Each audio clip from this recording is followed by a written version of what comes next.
Ooh, be afraid. Be very afraid. There is a new bogeyman who's arrived on the scene, and that is the prospect of a hung parliament. Now, this chatter has been largely driven by the local elections, in which the Tories got absolutely battered. Oof. But Labour didn't do as well as they hoped, and the Lib Dems and the Greens actually did far better than they could even have dreamt of. So what this showed was there's a large majority of this country want the Tories out on their ear, which makes sense because they trashed the country. But they're not sold, the British public, on Keir Starmer. And if I'm honest, I more than empathise with the great British public on all of those counts.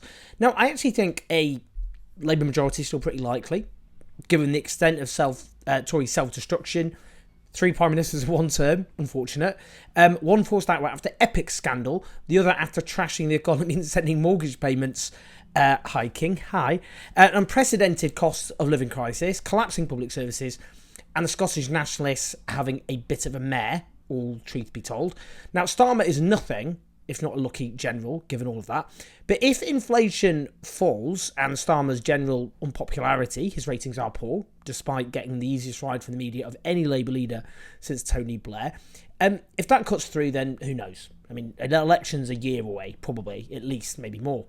Now, I wrote a column this week arguing that a hung parliament would actually be a good idea, contrary to all the kind of noise about it being disastrous and about it being chaotic. Oh, can't have chaos in this country, can we? Imagine that. Could you imagine? Chaos. Awful. Oh, thank God we avoided that after the Tories won their 80-seat majority. We've just had stability, tranquility ever since. Politics has been really... You get the gist. Ludicrous, clearly, to suggest chaos is something we are protected from by a government with a massive majority. Hasn't really worked out that, has it? Now, my column caused some of Starmer's online army, who are really balanced, calm, reasonable people, as you will see, to go ape. But here's my argument. We obviously need the Tories out. You'd expect me to say that. My entire career is pretty much based on arguing against the Tories and Tory ideology. My beef with Labour is when they get too close to the sorts of ideology that the Tories represent and don't offer a proper alternative to it. I think the Tories are a cancer in our body politic and they need to be extinguished permanently, just to be brutally honest about it. Now, Starmer's not only jettisoned, talking about why I don't want a Labour majority, obviously don't want a Tory majority. I'd settle for a Labour majority if the alternative's a Tory majority, obviously. And I still think that those of us who are on the progressive side of politics would have more leverage over that than we would over Conservative government. But that aside, Starmer's not only jettisoned the promises he made to become Labour leader, he hasn't got a vision for the country in its place. Having reneged on these promises, we know that Starmer isn't going to increase taxes on the rich and big business. So how on earth is he going to pay for the necessary massive public investment, collapsing services and disintegrating infrastructure needs? We know he's not going to bring utilities under public ownership. We know he's not going to reverse privatisation of the NHS. He said he would extend private sector involvement in the NHS. We know he's not going to stop saddling our young with debt because they dare to dream to a university education all of us benefit from as a society. We know he's not going to reverse horrendous Tory laws like the Public Order Act, which attacks the right to protest, or laws attacking migrants and refugees. So, why do I think a hung parliament would be best? So, I mean, firstly, I think extending British democracy would happen under that parliament. The Tories have tried to attack the right to vote. That's what voter ID, as Jacob Rees-Mogg admitted, was all about, restricting the right to vote. What that would mean is if we had a majority in parliament of Labour MPs, SNP MPs, Lib Dem MPs, Green MPs, then there's a majority for votes at 16 and 17, expanding the franchise, and for giving EU citizens who are resident here the right to vote. That'd extend the franchise. Tories go, oh no, that hurts us. Well, yeah, because look, in your case, Tories, what benefits you is restricting democracy. It's your own fault that expanding democracy hurts you because you've alienated all the people who would suddenly have the vote because you haven't taken any interest in, for example, the prospects of the young. In fact, you've just made them actively worse. Secondly, a key point, proportional representation becomes a possibility. Starmer made Labour members think he supported PR when he stood for leader, then reneged on that. Classic Starmer. The only chance of a referendum on PR is a hung parliament. And that means we could finally have a parliament that represents the broad spectrum of views of the British public. And we don't have because actually if you're a centre-right kind of European-style centre-right Tory, you don't like the hard-right take over the Tories, well, you could both have your own parties. And to, people who believe in public ownership, scrapping tuition fees, increasing taxes on the rich, more radical action on the environment, workers' rights, we could go on, they would have representation as well. It also would mean in a hung parliament, a repeal of Tory laws would be more likely, given Starmer's ruled out, for example, repealing the Public Order Act. Now, people are, oh, you love the Lib Dems, do you? Oh, you love... I actually have quite a lot of contempt for the Liberal Democrats, who allied with the Tories in the coalition and sent this country into the abyss, frankly. They're not progressive. I just don't think they're any worse than the Labour right. They're probably not as right-wing, certainly on paper. I mean, what the Lib Dems really believe in is a open question. The Labour right's critique of Ed Miliband was that he didn't commit to austerity enough and to cutting the welfare state.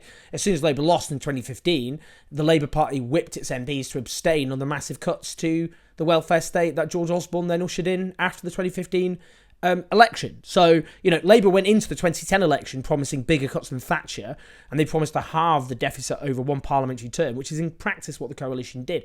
So, I don't trust these people. I think they're right-wing, all of them. And, if I think about these sorts of Labour politicians, this morning the chair of Water UK, they're the body representing the literal shit show of the water industry, was on TV championing the water companies ripping us off and letting sewage flow into our water supplies. Who am I talking about? Ruth Kelly, former New Labour cabinet minister.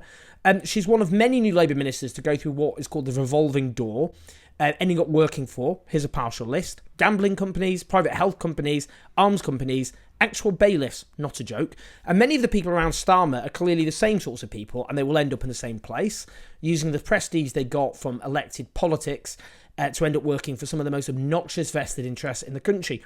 How can you possibly think these sorts of people are driven by a passion to transform the country in the interests of the majority of people and redistribute wealth and power? Well, here's the thing. They're not interested in that whatsoever.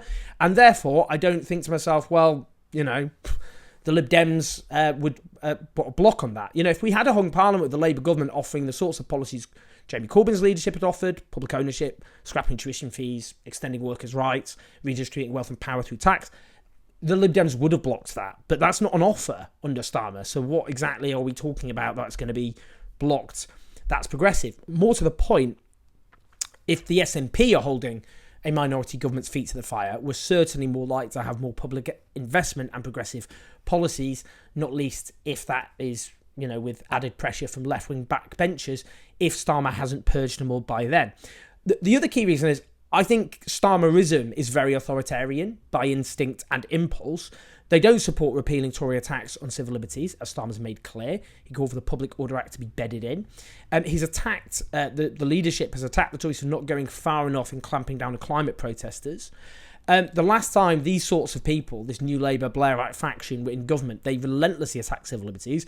I should know because I worked for John McDonnell, who was then a backbench MP, helping to coordinate backbench rebellions against these attacks on civil liberties. My first week in Parliament in 2005 was helping to whip de facto Labour MPs in a successful attempt to stop 90 days detention being introduced under Tony Blair's dying premiership.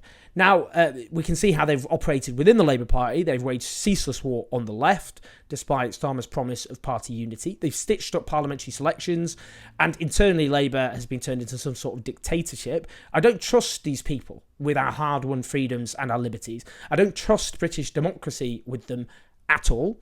I think their instincts are authoritarian and centralising. That's my honest opinion. And I think their authoritarianism needs to be held in check by a hung parliament. And I've met these people. They're weird. They're weird people. They are just socially odd people who are driven by passionate burning hatred of the left. They don't care about things like freedom and democracy and all the rest of it.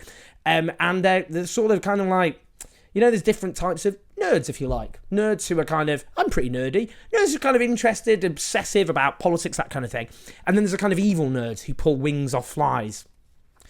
Well, that's where we're at. Now, how did Starmer's online cheerleaders respond to me suggesting a hung parliament would keep a check on the authoritarianism of Starmerism? Very straightforward. They demanded I was purged and expelled from the Labour Party. Well, that's certainly rebutted the argument, hasn't it, guys? One of them is Professor Stephen Fielding, He tweeted, just asking a question, can you be kicked out of the Labour Party for calling for a hung parliament, as isn't that just asking people to vote for non-party candidates? Little snitch, aren't you? Snitchy little guy. I didn't call for anyone to vote for non-Labour candidates, though, did I? I just rebutted the idea that a hung parliament would be a disaster. I think if it ends up, you can't vote for a hung parliament. It's not on the ballot paper. There's no way of even coordinating it for people, for a hung parliament to happen. There's literally no way you can make it happen by campaigning for it. It's just not a thing. I'm saying that if that happens, that would be a good thing. That's what I'm saying. As it happens, I still think there'll be a Labour majority, but it depends what happens next. Next, Mod Soc Dem. I presume that stands for Moderate Social Democrat. If you go to his Twitter feed, their Twitter feed, it's obviously the alts. A lot of these are alts for people. That's kind of backup Twitter accounts for people who write under their own name. These people don't have the guts, obviously, not the guts. I know some of you do it anonymously for lots of different reasons, but these people are clearly doing it because their Twitter feeds aren't very nice. So they're just trying to not associate with a name with it. Anyway, this person says, here is Labour Party member Owen Jones advocating for a hung parliament. He's explicitly saying he doesn't want a Labour government. Time for him to be expelled. I mean, apart from the whole "can I see your manager" vibe, I did actually say in the column I want a Labour government. I just said I want it to be dependent on other political parties. The whole point is I'm calling for a minority Labour government. Why let facts get in the way of a slightly unhinged rant, though? I mean, respect for that. Yeah, again, really rebutting the authoritarian vibes. They've added, in another tweet, time for Squealer to be turfed out. They call me, this is a favoured thing that this lot call me Squealer after the pig in Animal Farm, on the basis that I do agitprop for the great leader. Now, they meant under Jeremy Corbyn, a leader of the Labour Party, who some of you got irritated about, because actually I was still independent under Jeremy Corbyn and did make criticism clear when I disagreed. But nonetheless, they delighted in calling me Squealer, even though they are themselves uncritical cheerleaders for Keir Starmer. So it doesn't really work as an attack. I mean, it didn't work then, but it definitely doesn't work now, because who am I the Squealer on behalf of? Anyway. Again, very speak to the manager.